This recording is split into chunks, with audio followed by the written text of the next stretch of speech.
This video would be on diagnostic tools that will be used in color vision testing. Yeah. So the first one that we're going to look at is Farnsworth dichotomous test.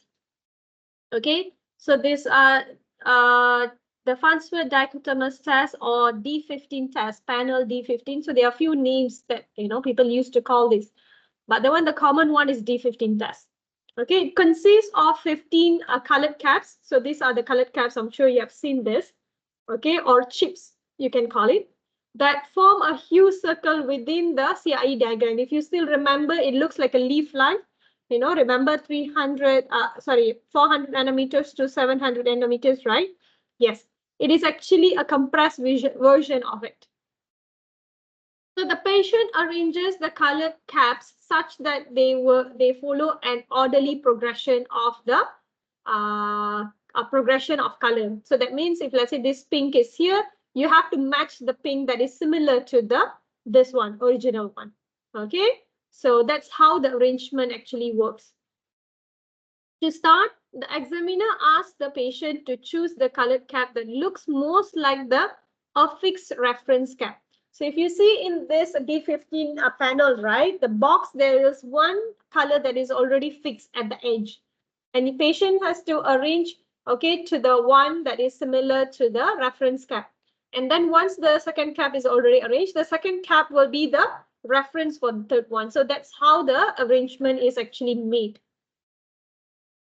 So the selected cap is placed next to the reference and the procedure is repeated using the selected cap as the new reference. The process continues until all caps are arranged in orderly sequence of color. So Farnsworth D15 is referred to as an arrangement test. Okay, so another name for this is arrangement because you arrange the colors. So this is how the test is actually performed for the patient.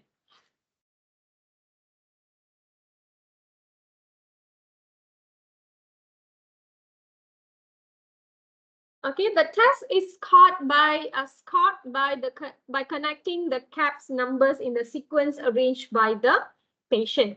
Okay, when a patient with anomalous color vision arranges the caps, they may be crossed over on the hue circle with that correspond to a color confusion lines. Okay, so patient's supposed to arrange it this way, this is the reference cap, then after the reference cap will be 1, 2, so it should form a circle. If let's say there is a mistake after the P, it is actually 15, cap number 15 is arranged next to it, then there'll be a crossover. Okay, and the examiner has to actually connect the line accordingly. Okay. So the axis of these crossovers can be used to determine if the loss is proton, deutan, or triton in nature. So if you still remember, okay, color vision deficiency is classified to blue, red, green, and then yellow defect, and then further classified to proton, deutan for red, green defect, and for blue, yellow defect is the triton defect. So with this D15, you're able to know whether the patient is proton, deutan, or triton. Okay, so whether they are actually, having proton anomalous, whether they are dichromacy category or anomalous trichromacy, you have to do some other tests to actually, determine that. But with D15, at least we will know whether the patient is having defect with a red cone, green cone, or blue cone. In non-selective losses, there may not be a clearly definable axis. If let's say patient is having acquired color vision anomalies, right?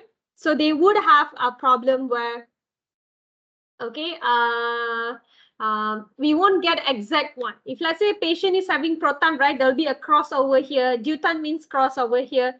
Triton means is a crossover here.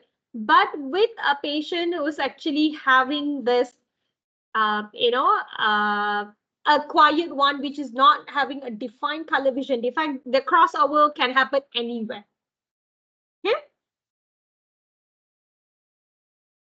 So although the Farnsworth D15 test does allow the differentiation of proton, deutan, and triton anomalies, It does not allow the differentiation of dichromacy from anomalous trichromacy. So we won't be able to specifically find out the diagnosis of this color or classify the patient, precisely. Okay, because the Farnsworth D15 has low sensitivity, certain individuals with anomalous trichromacy may pass the test. Okay, so this D15 is able to actually classify the patient, but it is not the accurate one. Okay, so this may not be a serious disadvantage when screening for inherited anomalies, because minor inherited losses are unlikely to have practical consequences for the patient. So it should be okay to use this D15. So if let's say you already have Ishihara plates, so D15 would be the next diagnostic tool that you need to have. Okay, when it comes to is that D15 is enough? And obviously my answer would be yes, D15 is enough. Because if you want, because the management that can be given after you diagnose a patient who is having color vision deficit is nothing much, only counseling. Okay, there is no proper treatment for this. We cannot actually correct the problem that the patient is having. No treatment for this. When there is no treatment, why do we need to actually, spend so much in actually getting all these tools? Okay, so I would say that Ishihara plates and D15 should be enough for you, for your practice to have this too. Okay, no need to have some, no need to have other many color vision tests, because nothing much you can do with the patient, honestly. Okay, a distinct advantage of the Farnsworth D15 is the test is the capacity to detect triton losses, which are difficult to be, performed with other tests. Okay, so that is the advantage of Farnsworth D15. So how do we handle this? D15 is again the same, cannot exposed. Okay, cannot leave the caps, without being, on the table or anywhere. Once you already use, you have to keep back the color chips, back to the seal box that is actually given. And also when you want to recording, there is a recording form for this, which I will show during the lab. So that's why it's not being covered here, because it's very easy to actually, record it. Okay, so this Farnsworth D15 comes, with the box instruction panel or instruction manual, and also with the ABS box, okay, with these color chips. And also the rule is the similar one, not exposing to bright lights. Next one is you cannot perform this, you cannot allow the patients to touch the color chips, which may contaminate the chip. And also it has to be conducted in the standard lighting. Okay, if let's say your practice doesn't have the standard lighting like the box that I mentioned, okay, with a CIE light, okay, it doesn't matter. Okay, you still can perform this D15 under a normal lighting, but it is advisable to use the standard lighting for the measurement for D15. Otherwise, standard daylight or a normal light which is not very close to the D15 should be good enough already for the testing procedure. So that would be Farnsworth D15. Whether to conduct monocularly or binocularly, again the same rules for Ishihara. Okay, if let's say patient comes with recent complaints, then you have to do monocularly. If let's say patient is already, have this complaint since they were born with it, then binocular should be enough already. But they have to repeat the test or not. If let's say, okay, if let's say you get the after you plot the diagram, you found that the patient is actually showing like a certain defect, then okay, fine, you stop there. If let's say another patient passed, then you also stop there, no need to repeat. But if let's say a patient did the test, but the result is kind of haywire, okay, doesn't show a distinct thing and all that, then for that patient, you particularly have to repeat another time. Sometimes patients don't understand the instruction clearly. Okay, so how long it is allowed to, perform this D15 test is, usually we recommend the patient to do it in 2 minutes time. Even when we give instruction also, we tell patient that, okay, I'm going to test you with this, but you have to do this, this. Okay, you will be given 2 minutes. But if let's say you need to take longer time, it's okay, but try to do it in 2 minutes. Okay, so after 2 minutes, if let's say the patient is still struggling to arrange the caps, you just need to give them a reminder that it's already 2 minutes, already 2 minutes, but do not actually force them to complete in 2 minutes time. Okay, so it's just a time frame only, so you don't need to strictly follow that, but you just can let know the patient that it should be done in 2 minutes time. So who able to do this? Okay, so someone who is already after 5 years old should be able to do. Okay, so if let's say younger than 5 years old might be difficult, but 5 years and beyond, they shouldn't have any problem in performing D15. Okay, shouldn't be an issue, so you can perform that. If let's say someone is actually having a problem with their hands or anything, you can actually help them. The examiner can help the patient, okay, by listening to the instruction that is given by the patient. If patient say, okay, this one comes next, and then you just have to follow the instruction and help the patient without giving your input in the arrangement. Okay, so that will be D15.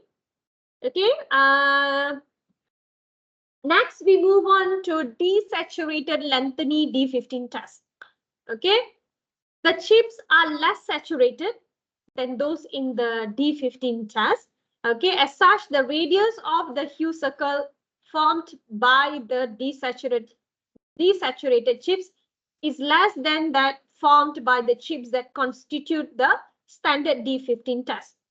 Because the task is more difficult, it detects anomalies that would be missed by the standard D15 test. It may be especially useful in the detection of subtle acquired losses that occur in certain eye diseases such as glaucoma. So basically, this desaturated lengthening D15 is the similar as saturated D15 test, just that the colors are faded. Okay, and what is the use of this desaturated is to test patient who actually made a mistake in D15, but they don't actually give a proper, for those patients that we are unable to use D15 to classify that patient. So they are the one that we're going to test with desaturated lengthening D15 test. Okay, so this patient, okay, if let's say they have problem, they will definitely fail. If let's say they don't have any problem, they will pass this. Okay, so it is actually like a confirmation test that we do after D15 if let's say we are not able to decide with that, because it is actually the colors are faded. So if let's say patient have color vision deficiency, is going to be even more difficult task for them to perform here, and definitely they will actually fail. So from there, we will be able to classify this patient. So that will be desaturated lengthening D15. So the procedures are all the same as saturated D15. No changes. Okay, it's the same test that we use. Okay, to test, and then it comes with the same manual and then one box with the color chips. Okay, also the same rule need to be done under formal lighting. Cannot touch, cannot be exposed to straight, direct light to the color chips. So that is the second color test that we have. And the third one will be Farnsworth-Munsell 100 hue test. Okay, it consists only 85 color chips. So this is like a Farnsworth-Munsell 100 hue test. Okay, also known as 100 hue test or FM 100 hue test. Okay, and they are the expanded version of the D15 test. Okay, so the expanded version. Okay, if let's say the Farnsworth D15, we have one set which is ranging from red, green, and blue. So they are actually expanded. So they have 4 color such plates, such boxes. They have 4 boxes, and that 4 boxes are as like one is green shade, another one is yellow shade, blue and red. So that's how it is actually expanded. Okay, so it consists about 85 color chips. These chips, which form a hue circle in the CIE diagram, are divided among 4 separate trays.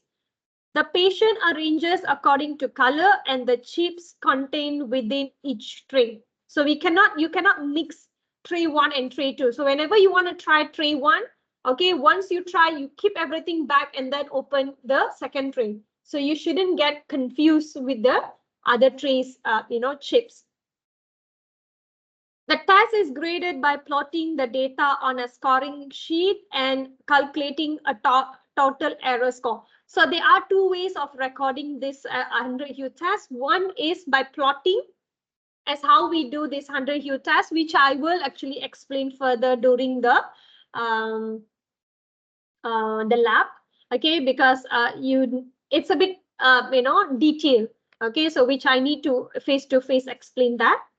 So that is one way we plot, and then from the plot we will be able to know the result, and also the total error score also shows that. Okay, which is the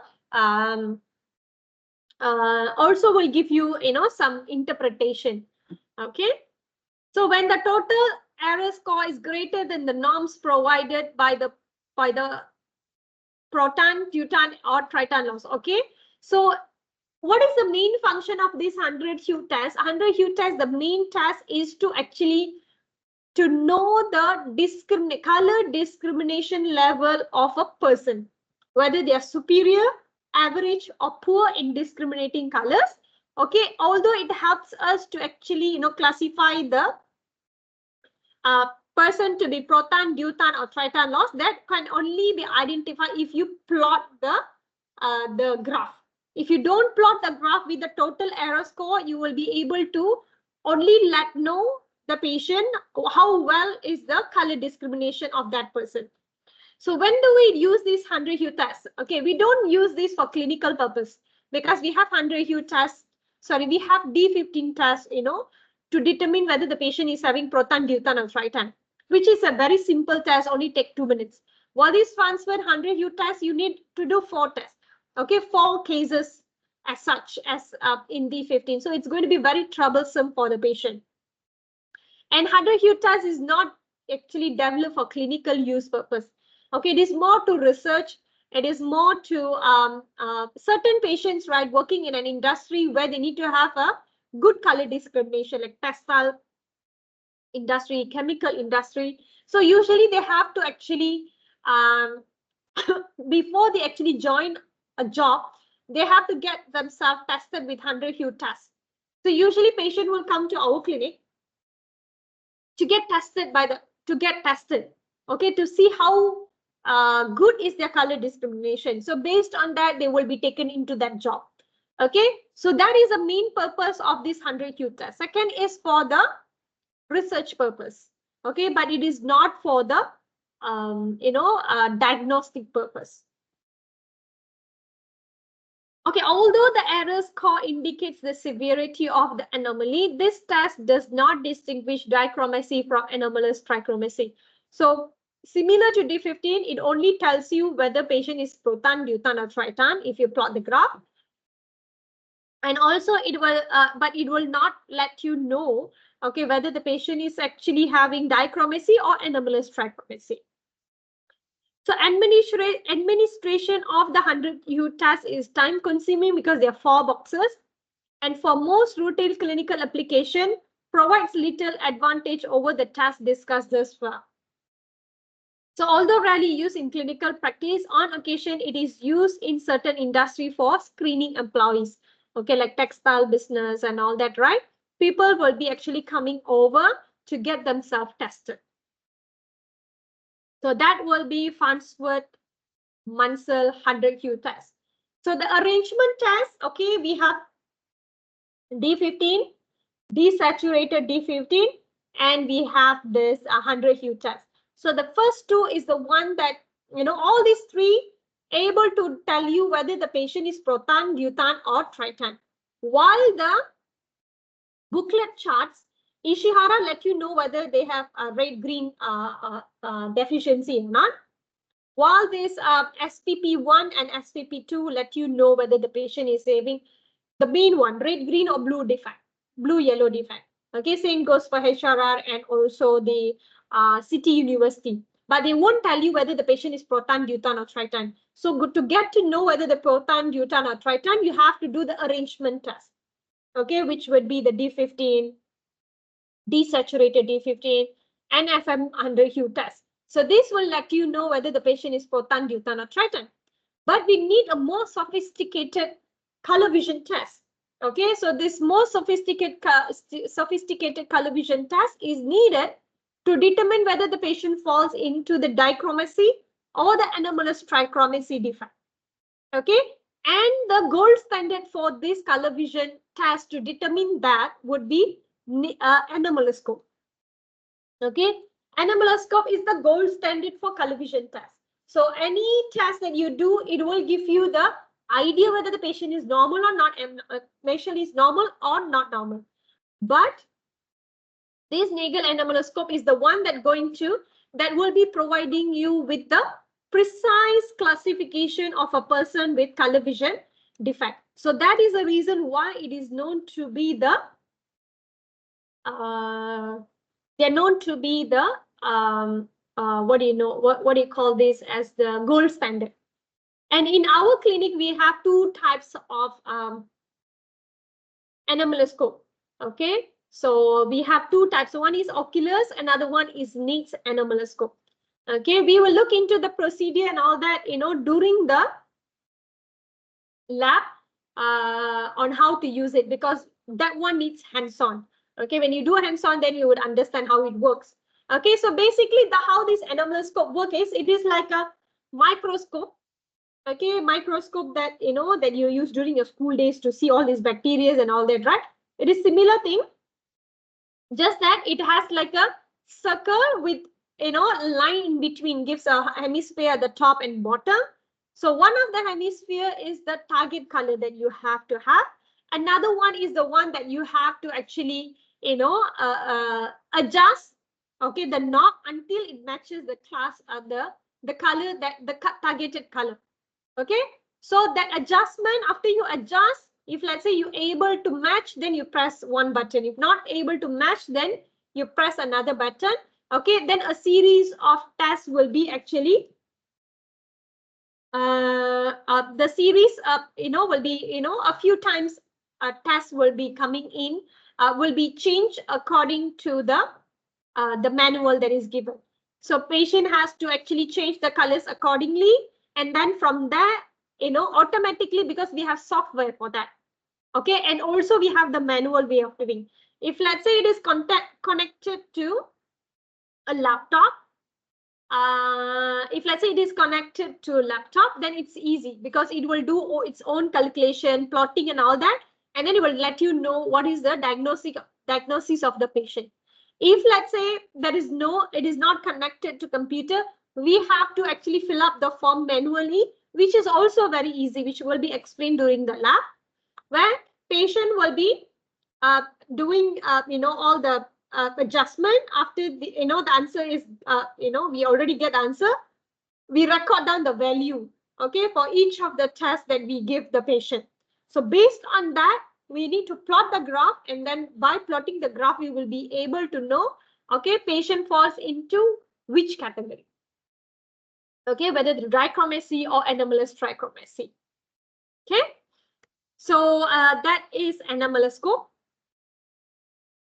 So the only clinical instrument that can provide a complete diagnosis of red-green color vision anomaly, including the blue-yellow, yeah?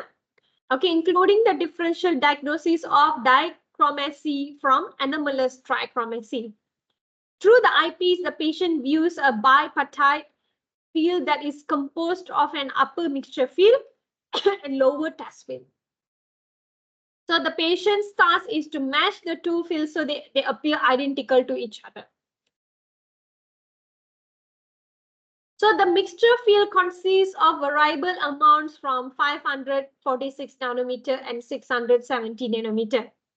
Turning a knob control to relative amounts of 546 and 670 nanometer.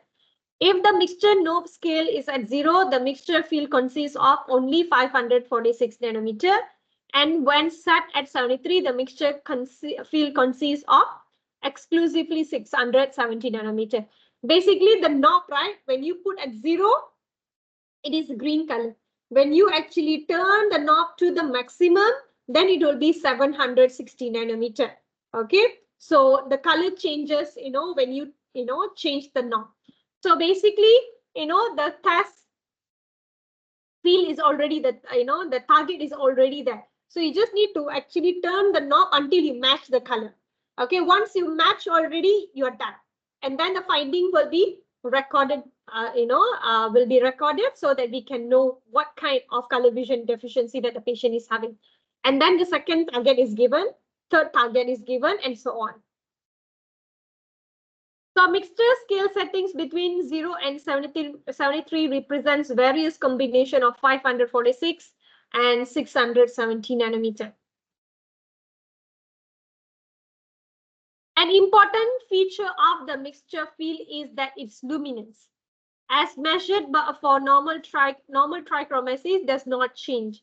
Whether the mixture field consists of pure 546 or pure 670 or any combination thereof, the luminance is the same. So the luminance is maintained to be the same, shouldn't be contributing to the test field. Okay, so that is what meant by that. So the lower test field consists of 500 nanometer yellow color of variable radiance. Turning a knob controls the radiance. So a test knob scale setting of 0 represents very dim yellow, whereas a scale reading of 87 represents a bright yellow.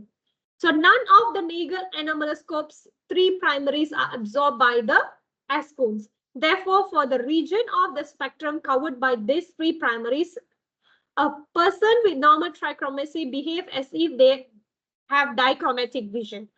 So the primaries fall along a shared deuterium and proton confusion line and constitute what is referred to as Rayleigh equation. So basically,